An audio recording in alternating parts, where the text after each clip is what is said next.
I bought this repossessed Bugatti Veyron with supposedly a broken gearbox. Nothing happened. And no disrespect to Matt Armstrong, I think he's doing amazing things. He's a great guy and all of that. Can't do that in a garage. There's just a few places in the world. The phone call started quietly, not angry, not loud, quietly.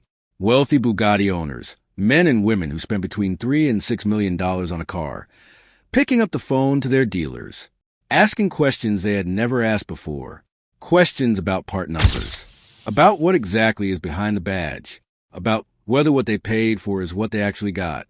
Matt Armstrong did not mean to do this. He was looking for airbags. But what he found has sent a tremor through the most exclusive ownership community on Earth. And now Bugatti, already in a war on multiple fronts, is facing the one enemy it has never had to fight before, its own customers.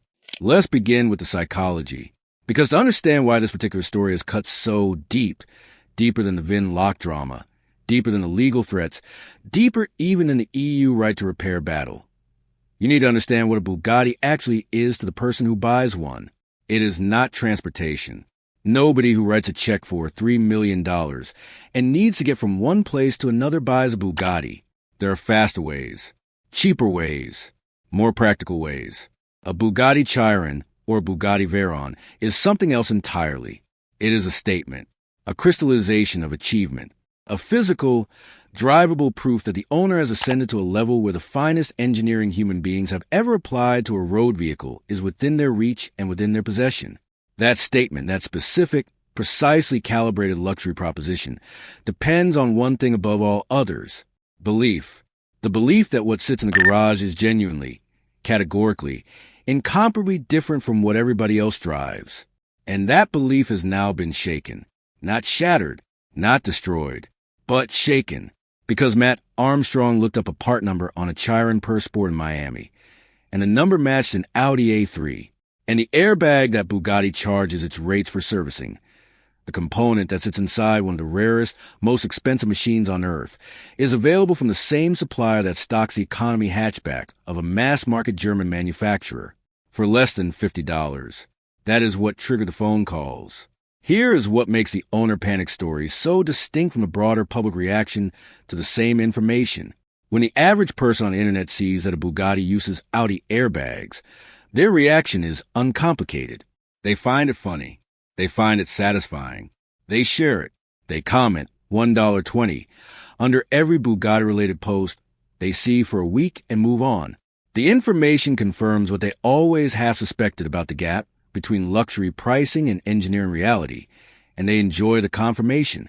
For a Bugatti owner, the same information hits completely differently because they're not an outside observer. They own the car. They paid for service.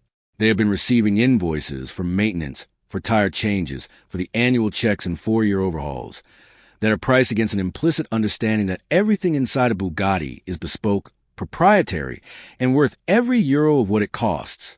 And now a YouTube mechanic has demonstrated, with actual part numbers from an actual Chiron, that some of those components are not proprietary at all. They are share group items, priced with Bugatti margins applied. The invoice has not changed, but what the invoice represents has become a question rather than a certainty. And it was not just Matt Armstrong who opened this wound. Mark McCann was there too.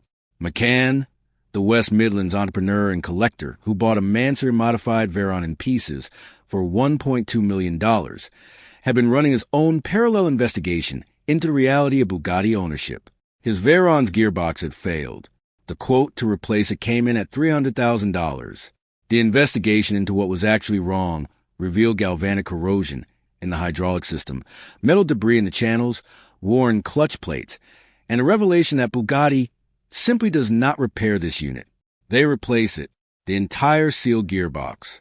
No diagnosis of what failed inside. No repair of the component. Just a new unit at $300,000. McCann's story, running alongside Armstrong's, create a stereo effect that neither story could have achieved alone. Armstrong showed that the part inside a Bugatti could come from sources most owners never imagined. McCann showed that when those parts failed catastrophically, Bugatti's solution was not repair but replacement, at prices that reflected total monopoly over the decision.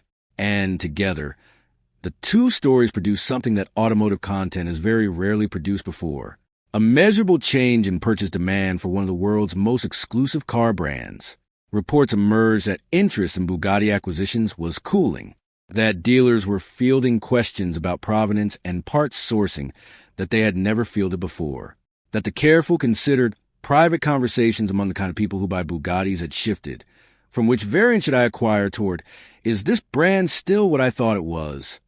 That shift, however quiet, is the most damaging thing that has happened to Bugatti's commercial position in its modern history.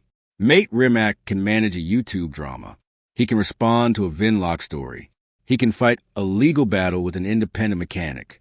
He cannot easily manage the moment his own customer base starts asking whether the cars are worth what they paid. Now let us go deeper into what specifically is driving the fear. Because the airbag story, as dramatic as it is only the entry point. The part number discovery opened a door. And once that door was open, the questions that walked through it were about much more than airbags. The mirror switch, $15,500 to fix. $1.20 for the part. A Volkswagen component. This story predates Armstrong. It was Carl Hartley's story, shared on the Cars and Money podcast. But in the context Armstrong created, it became explosive. Because it is one thing to know abstractly that luxury car manufacturers source components from group suppliers.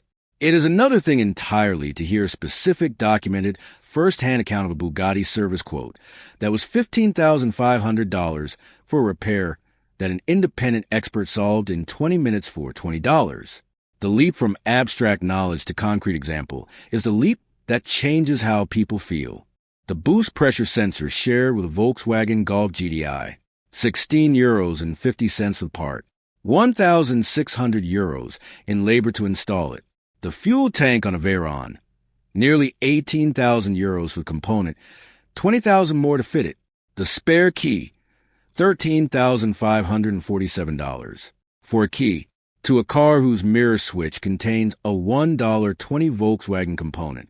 What Bugatti owners are now doing, and this is the panic that the title of this video describes, is mentally reviewing every invoice they have ever received, every service bill, every parts replacement, and asking, for the first time with the knowledge that makes the question meaningful, how much of this was a Bugatti price for a Volkswagen part?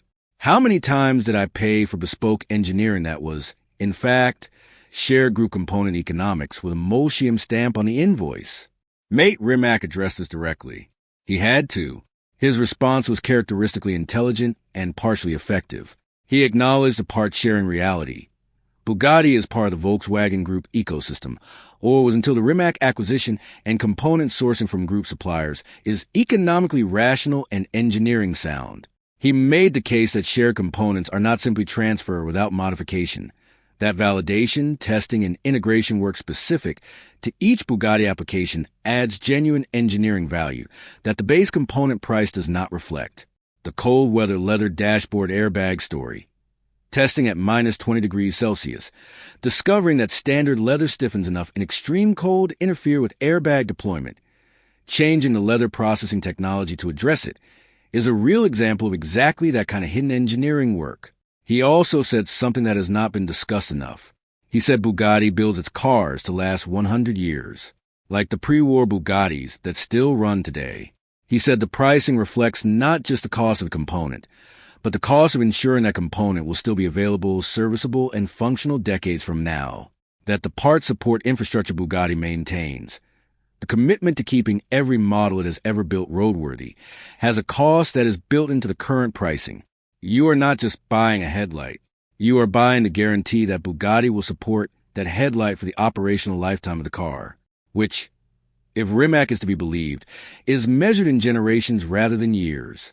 There is something in this argument. The pre-war Bugatti Type 35, one of the most successful racing cars ever built, is still competitive at events today. Bugatti does support old cars. The infrastructure is real. And the cost of maintaining that infrastructure across a production base of a few hundred cars per generation is genuinely significant per unit, in a way that it simply is not for manufacturers making hundreds of thousands of units. But here is where Rimac's argument, however intellectually honest, runs into the wall that this ownership moment has built. The 100-year argument is about long-term stewardship. It is about what Bugatti will do for your car in 2075. But the mirror switch story is about what Bugatti did for Carl Hartley's car last year.